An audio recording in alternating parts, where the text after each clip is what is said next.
Happy Friday, everybody. It's almost the weekend. We've got very little left to do in this chapter in the year. So today we're going to move on and talk about evolution's evidence and causes. To start out, let's look at some questions here. It says, can we see evolution in the world today? How do we know evolution is real? And what would be good proof that evolution is real? So I gave you a little video to watch the other day of ways we can still see it around us in our own bodies even. Where else might we see it? What can you look out in the environment and see evolution? How would you know evolution is real? What would you need to see to convince you? And to that same token, if you really don't believe it, if for some reason you really just aren't buying this whole thing, what would it take to convince you? If you can point to something and say, this is what I would need to see to believe in this, that's the first step. At that point, if you see it and you still don't believe, then you just don't want to believe. But if you can say legitimately, this is what I would want to say, then you can try to be convinced. So that's what we're going to look at today. The other day I gave you a little intro to evolution and talked about the incorrect ideas of Lamarck and the much better ideas of Darwin. But as I said when we talked about ecological things a couple of chapters ago, I want you to be really skeptical people who demand evidence. That should be true about everything in your life. Why should you believe something I'm telling you now? Ask for evidence. Ask somebody to prove something to you. And that's what we're going to do today. The 4 types of evidence for evolution that I've condensed down from 6 to save at least some time are going to start out by reminding everyone of stuff they knew from earth science, just to set the table, and then show how actually paying attention to what we see tells us so much more about where we came from than you probably realized.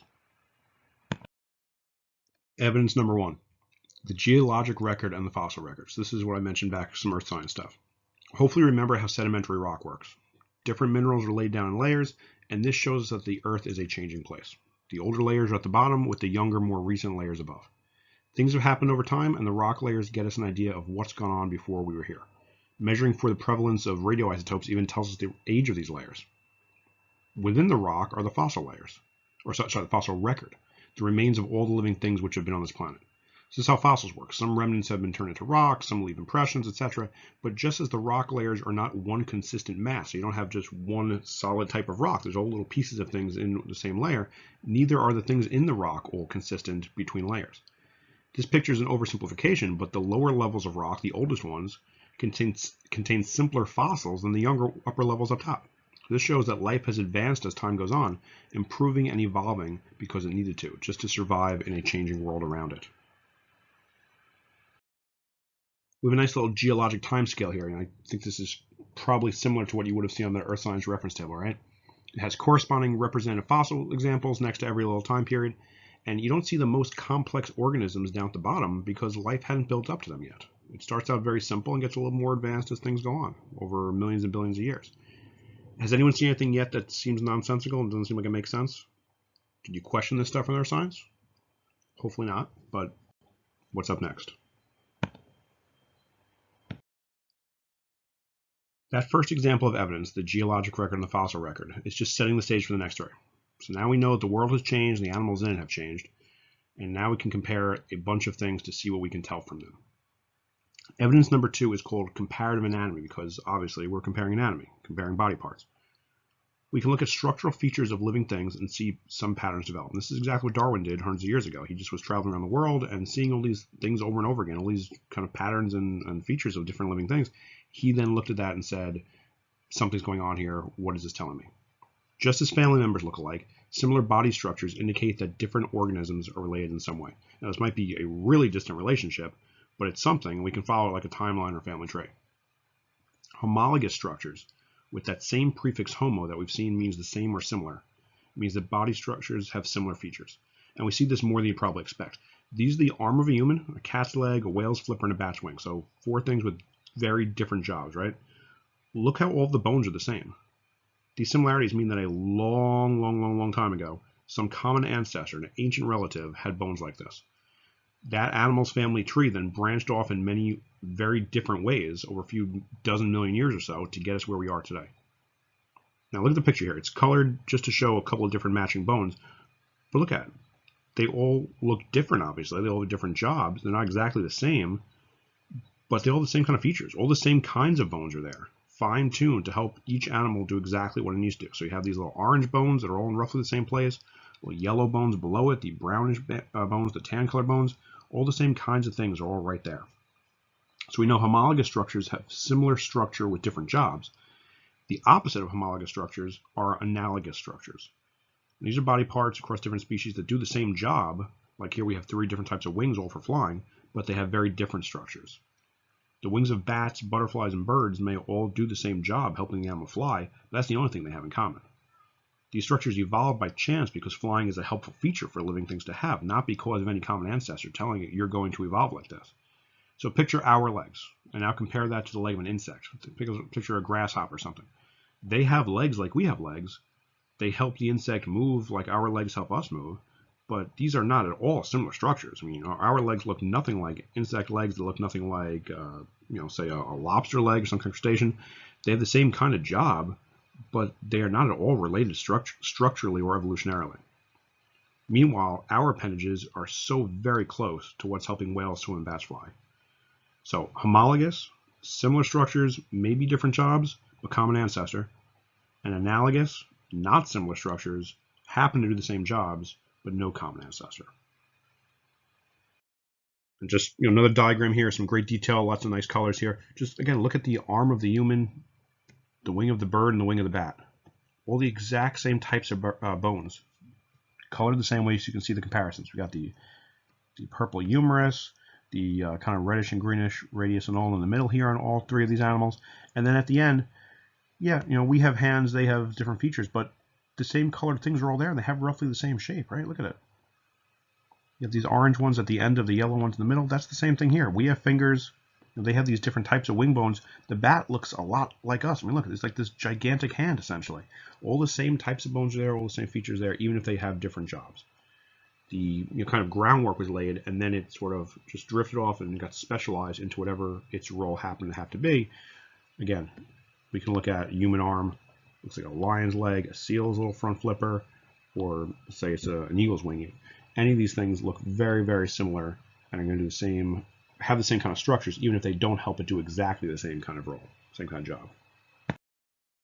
Evidence number 3, we just saw comparative anatomy. Now we have comparative embryology. So again, we're comparing things. This time it's going to be embryos.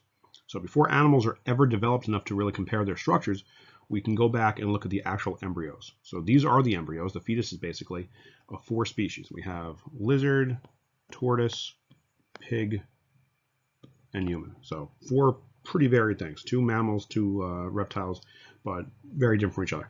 And it's the same stages in development. Look how crazy similar they all are. They're starting from same basic recipes and really only divert off to look different after the foundation has been laid down. So this again shows that the general idea is the same in all these animals, whether reptiles or mammals, and others not shown here are really equally as similar. I just can't show you all these from pictures, but they're out there if you want to go look. Just look at this early stage though. Look how insanely similar these things are.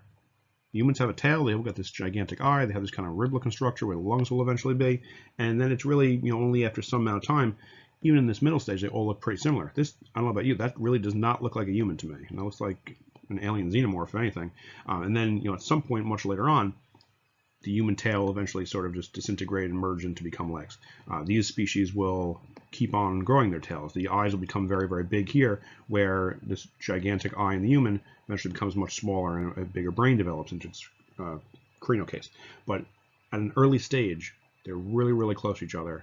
And that again shows this relationship where we all had very similar origins way, way, way back when. Our final evidence, number 4, is comparing things on a cellular level. So we started big, and now we got really small. We saw this in the beginning of the year, but different cell types have the same features. Now, plant animal cells don't have all the exact same structures and organelles, true. For example, plants have a cell wall and chloroplast, animals don't. But the ones they do have in common do the same jobs. Ribosomes always make proteins, whether it's in cells of animals, plants, bacteria, fungi, whatever. If you've got a ribosome, it's only that one job that a ribosome is going to do. That's comparative cytology. The word looks like cytoplasm. It means the organelles in the cytoplasm. So all these different cell types have the same types of organelles. The nucleus does one thing in animal cells. It doesn't do something different in plant cells. Finally, we can also compare biochemistry of living things by looking at DNA and the molecules it acts as instructions for. DNA does the same job and speaks the same language across all cell types. That's why we can take human insulin gene and put it into bacteria to get insulin we sell to people. That's why we can do all the biotechnology stuff we looked at a couple chapters ago. And we know this already from genetics, but if 2 organisms have similar DNA, they have the recipe for the same proteins, or at least very similar proteins, which gives similar features. The closer the DNA is between 2 species, the more closely they are related, and the more recent it was that they branched off from each other on the big old family tree of evolution on planet Earth. Here's a common example of comparing biochemistry. There's this important protein in mitochondria called cytochrome C. We didn't talk about it during class because it's really not important for our purposes, but it's a central player in respiration in that process of making ATP in mitochondria. It also helps kill a cell if the body decides something's wrong and it needs to pull the plug. So if cancers discover something bad in a cell, the cells can say, okay, forget this, let's just get rid of this one bad cell. Because it's so important, it's in pretty much everything that needs to make ATP by respiration. So that includes plants and animals, everything. This chart here shows the number of differences in amino acid building blocks of the cytochrome C protein in a number of different species compared to the human version of that protein. So for reference, the protein is made of between typically 100 to 104 amino acids across all different species, somewhere in that range there. So if we look at this chart now, again, it's the number of differences from this one type of protein in other organisms compared to the version of it that's in us. So you can see here, 0 differences between human and chimpanzee. That would seem like it makes a lot of sense, right? Chimpanzee is supposed to be a fairly close relative of ours. It's a greater ape. It's a higher level primate and mammal. Rhesus monkey, also only 1 difference. Is pretty close. Now we see some mammals, so 9 and 10 differences respectively between rabbit and cow. I wouldn't think they were that closely related to rabbits and cows, but in terms of how closely these proteins are similar to each other, it seems pretty good.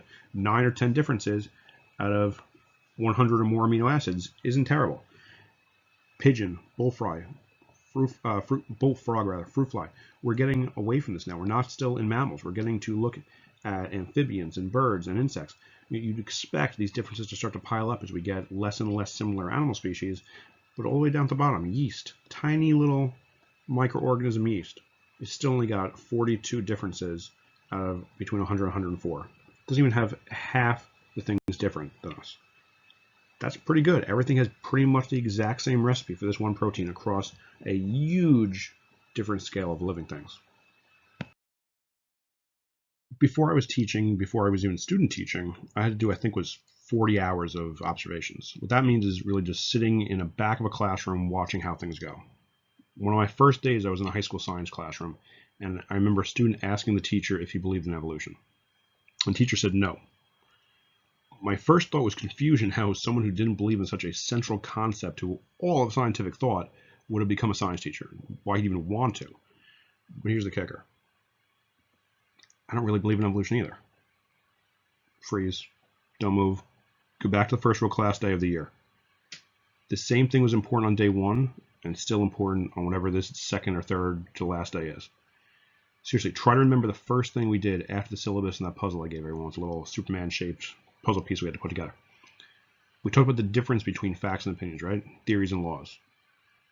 Science is not about belief.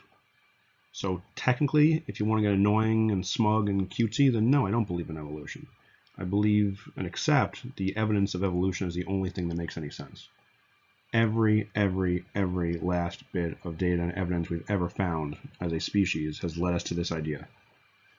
Doesn't matter what I believe. I can believe the sky is red, doesn't make it true. I'm still trying to get some people to understand that idea that all opinions are not as valid as other opinions. It doesn't matter what you think. But a common thing you'll hear critics of evolutionary theory say because they think it means something is you weren't there, you can't know. That's true, we weren't there. But we ourselves right now weren't around for a lot of stuff that we feel pretty confident in. When none of us can claim to have witnessed something, we need to rely on evidence and proof. And hopefully that's understood by now. And hopefully this stuff I've shown you today makes sense and is believable. But if we want to speak like normal human beings who speak English and don't rely on dumb language technicalities, then yes, of course I believe in evolution. I don't really have anything to say about this. It's just, I think, kind of funny. It's someone settling a score and being that petty to still kind of feel this power over something millions of years later. Not that he does necessarily, but fish is also delicious, so why not? What do you think? What's going on with these elephants here? Where are their tusks disappearing to? Think about it and just hold on to those ideas for a couple minutes. Remember from the other day, evolution just needs one good mutation to help one individual survive. And as long as that thing lives, over time, the trait it has will become more and more common in population, as long as it doesn't die somewhere along the way. Because bacteria reproduce so quickly, though, we can see evolution really fast in germs. Have you ever been sick and a doctor gives you a week's worth of medication, but then you feel better after 4 or 5 days, you don't finish the prescription? You need to finish the prescription. You probably heard the terms antibiotic resistance or super germs or super bugs at some point. And this happens when you take enough medicine to kill some bacteria, but not all of it. It can happen because of this waste. It's one reason. When you're sick, there can be millions of bacterial cells in your body. And because they reproduce so frequently, there's a lot of opportunity for mutations. Just any little random changes in all these cells, they may each have different things. If even one bacterial cell happens to develop mutation, just again by random kind of dumb luck chance, that makes it resistant to the medicine and it stays alive, then it will quickly divide and divide and divide, and now you're right back where you started. Except this time, all the bacteria making you sick are immune to the medicine you just took. We need to try and make sure we get every last cell, leave nothing alive, show no mercy, because the bacteria sure won't show any mercy to you. This is a serious problem in at least parts of the world. It's becoming more of an issue here as we have access to higher antibiotics and they're just being overused in a lot of cases. And ironically, scientists are working on using certain viruses that kill bacteria while not attacking our own cells. Go figure, right? The same kind of thing can happen with pesticides. In this picture, we see a lot of yellow flies on the leaf and one red fly. And the red one's the thing that has some kind of mutation that will make it resistant to the poisonous pesticides that farmers or other people may try to use to get rid of bugs. Spraying the pesticides kills most of the bugs, but anything that happens to be naturally immune because of a random mutation will survive. It has kids, and its kids won't die from the pesticide either. Next time you spray, they keep surviving, but everything else that's not immune dies out. Pesticides will do their job, and kill anything that does not have this mutation, but the ones that with the mutation that are immune survive, and now they have kids and it gets more common, and it gets more common, and more common. Soon the only flies left are the ones immune to your poisons. And now what do? Inside of 3 or 4 generations, we went from having a small percentage of immune flies to every single fly around being immune. And this might take only a few weeks at absolute most, since flies have really, really short lifespans. Back to the elephant question.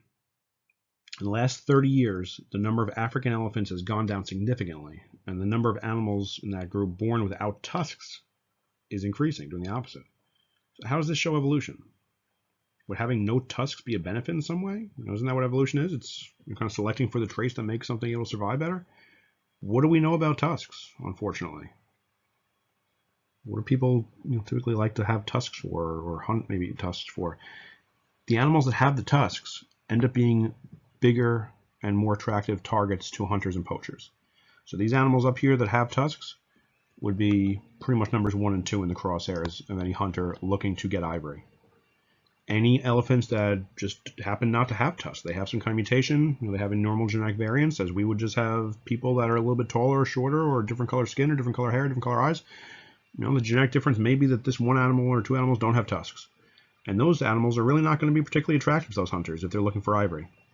So they'll survive better, and they'll have kids, and their kids won't have tusks either. And only animals that have the tusks are remaining big targets for hunters.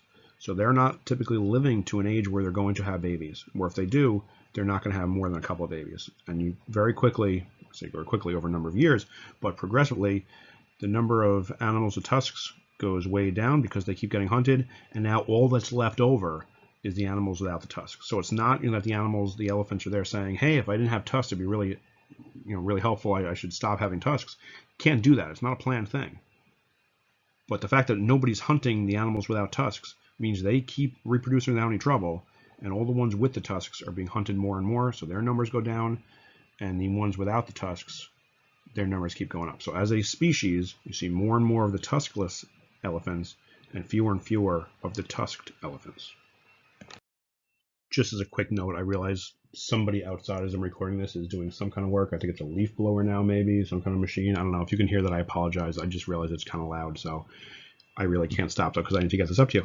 So staying on the topic of elephants, in the same way that having tusks isn't always good, as we just saw, elephants being large, bigger animals isn't always good either. We talked about previously how giraffe necks helped animals get food in out of the way places, taller trees, things like that. So growth did help them, but by kind of the opposite side of things, these right here are pygmy elephants. Now these aren't babies; these are full-grown elephants, and they're alive today. But a species just like them has gone extinct and has been extinct for a long time. They made their way to an island. So we talked, I think, a little bit about the Galapagos. These elephants somehow got off these islands. I think maybe they swim across. Maybe the water was very low at some point. and then they were stuck there. Now, because of limited resources on the island in terms of food and space, things like that, smaller elephants that didn't need as much space to survive, didn't need as much food to be eaten, they actually survived better and reproduced a lot easier than the larger elephants. So the naturally larger individuals in the population didn't survive as well, and the elephant population started to get gradually smaller over millions of years. So this is like if everyone over 6 foot tall was suddenly not allowed to have kids. The human species would be expected to get smaller, and just because genes for a larger or taller height would suddenly not be as common in the gene pool. And pygmy elephants are just really awesome. How can anyone say they weren't?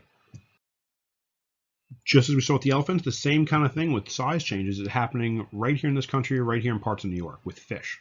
In the last 100 years or so, fish in public waterways have become naturally smaller over time. So fishermen keep bigger fish, but they throw back the smaller ones typically. Because of that, any fish that for some random mutation was able to mature and reproduce a little bit earlier while they were still even just a little bit smaller has had an advantage because it's able to now have babies before it gets to a big enough size for the fishermen to care about it and not throw it back. So because of this, we have these fish at the advantage where they're getting smaller and smaller, not by any huge amount, but significantly, you can see, over the last 100 years or so. Probably the most widely known example of evolution that you'd see all the time, in real time really, that we can still pay attention to, is the peppered moth of England.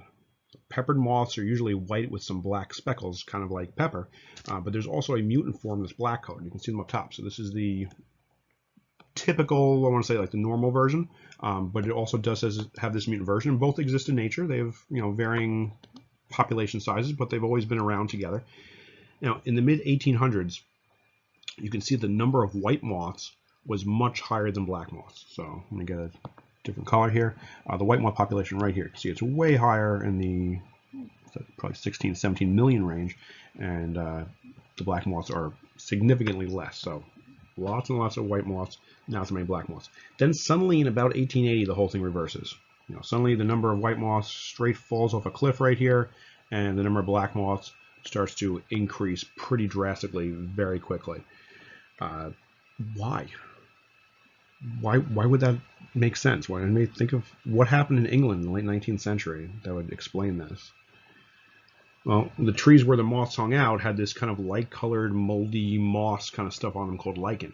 And because of this, the white moths were able to sit in the trees and hide from predators really, really well. Birds couldn't see them that well because they blended into the white coatings on the trees. The black moths, meanwhile, stood out and became easily some birds' lunch.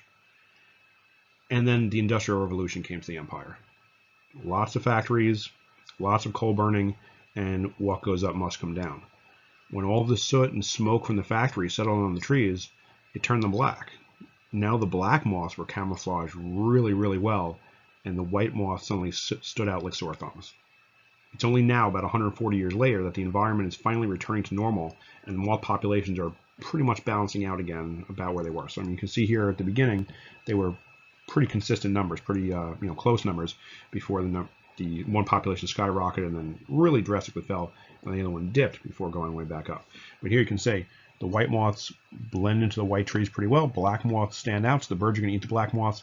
Then once the environment changed, like I said last week, or the other day rather, it's just a random thing. They have differences in the populations so that somebody was able to survive. This is nature working very well. These differences in biodiversity ensured that all these moths didn't suddenly die out. The black moths survived because they were able to blend in, and now suddenly it's the white moths that are the disadvantage. And now as the color is finally kind of going away from the trees, you're getting this white coloring come back again. Now it's reversing a bit. The black moths are not surviving as well, and the white moths are surviving a little bit better. And hopefully there's some kind of balance that's established where they each get to survive pretty well. Again, much back like where we were at the beginning here. Not with one part of the species, the population surviving really well, and the other one's near death. Some of these processes we've seen are slow and steady, like small mutations piling up over millions of years. Other times, like with the bacteria, moths, or tired old opening narration to most X-Men movies, evolution jumps ahead in quick bursts and then calms down for a while. These two models of evolution are equally valid and both happen at different times in nature. One is called gradualism, because you can guess it's a gradual process. Things change a little at a time over long periods. It's a slow kind of process.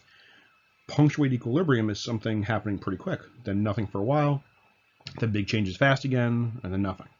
It's punctuated, like William Shatner. The butterflies don't take their time. They've got things to do, places to go, people to see. That was a terrible Shatner impression. I'm not really trying, but that kind of halted speaking like that. Also, notice that gradualism has this original species disappearing as it turns into other species right here. So this species kind of just branches off and becomes other things. It doesn't really hang around, maybe past one step or so. Right about here, you can see the physical features have changed enough that's pretty much gone. While punctuated equilibrium has the original butterfly staying and kind of hanging around, even while its numbers change, break off, and become new species, right? So this butterfly is still around at this point, even though some of it kind of changed a little bit. There were mutations and became this. Now some of the population may have had mutations and become that. The original butterfly is still there at the end of the day. So you got 3 species at that point. That's just different models of how evolution works. Like I said, they all happen at different times. That is it for today. This was a little bit longer than the other videos in this chapter. It would be the next one on, what's it, Wednesday? Or probably actually it'll be Tuesday. Is going to be, I would expect, significantly shorter. Tuesday's going to be the last day. I've been giving you the work on Wednesday, but I think next week I will give it to you a day early because grades, as I mentioned, are supposed to be due next Friday. Most likely, I'll tell you can wait till Monday, but I want to give you an extra day just if I can at all do that for you. So go finish the form. This is the homework for today. It's due Tuesday. No worksheets for this chapter. Go back and still double check, triple check, whatever. If you're missing anything, any old labs, anything you haven't done yet, let me know when it is done. I can go check and give you the grades for it. Office hours Monday at 10 a.m. Extra help Tuesday and Thursday at noon. And again, I'll put the last video up sometime next week. All this talk about elephants is reminding me of this awesome show from when I was a little kid. So I'm going to go and try to find a video clip of that. If there's anything right after this in the video, it will be that. If not, I will try to put up into OneNote. I'll probably just do that anyway. That'll be easier to do. I'll put into OneNote after this. And if you feel like wasting 30, 45 seconds or so, please watch the elephant show clip because it's fantastic. Have a good weekend. Look out for each other. I'll see you in a couple of days.